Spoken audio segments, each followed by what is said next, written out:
LiberalViewer present.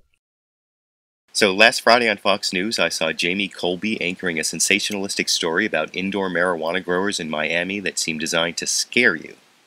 Jamie Colby's introductory narration even makes your family the explicit target of the threat when she explains, right under your family's nose. Can you imagine drug dealers setting up shop in the middle of the burbs, cultivating massive amounts of marijuana inside homes in gated communities? Those used to be where you go to be safe. And if you still don't feel unsafe after that alarmist introduction, on-the-scene reporter Orlando Salinas immediately reminds you that they're growing powerful and awfully dangerous marijuana. And while calling marijuana awfully dangerous and keeping up that drug lord title is already not very fair and balanced, the real Reefer Madness hysteria starts when Orlando Salinas reports that this marijuana will kill you as a supposed factual claim from an unnamed DEA agent, as you can see in this clip. 200% more powerful than the stuff that's grown outdoors. One agent said it best. Here it is, quote, "This ain't your grandfather's marijuana. This stuff will kill you because the plants have light 24 hours a day and grow 24 hours a day. It's like dope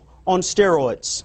Now, while calling it dope on steroids may be a colorful quote, any Fox News fact-checking would have shown that, unlike, say, heroin, alcohol, or even aspirin, it's virtually impossible to get a lethal dose of marijuana. In fact, in an infamous 1988 legal decision, an administrative law judge actually found no factual basis for the DEA's classification of marijuana as a dangerous Schedule I drug, but that decision was vetoed by a political appointee of the Just Say No Reagan administration. That infamous 1988 decision, to which I put a link in the video description, included the following uncontroverted facts. Quote, drugs used in medicine are routinely given what is called an LD50. The LD50 rating indicates at what dosage 50% of test animals receiving a drug will die as a result of drug-induced toxicity. A number of researchers have attempted to determine marijuana's LD50 rating in test animals without success. Simply stated, researchers have been unable to give animals enough marijuana to induce death. At present, it is estimated that marijuana's LD50 is around 1 to 20,000 or 1 to 40,000. In layman terms, this means that in order to induce death, a marijuana smoker would have to consume 20 to 40,000 times as much marijuana as is contained in one marijuana cigarette. NIDA-supplied marijuana cigarettes weigh approximately 0.9 grams. A smoker would theoretically have to consume nearly 1,500 pounds of marijuana within about 15 minutes to induce a lethal response. In practical terms, marijuana cannot induce a lethal response as a result of drug-related toxicity. Unquote.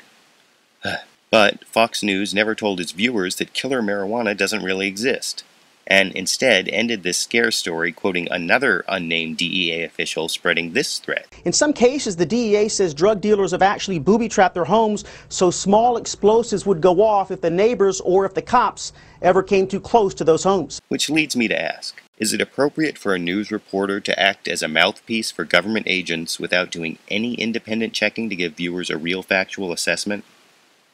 And based on a real factual assessment, should you really be worried that drug lords are invading your family's neighborhood to grow killer pot in homes that are booby-trapped to explode?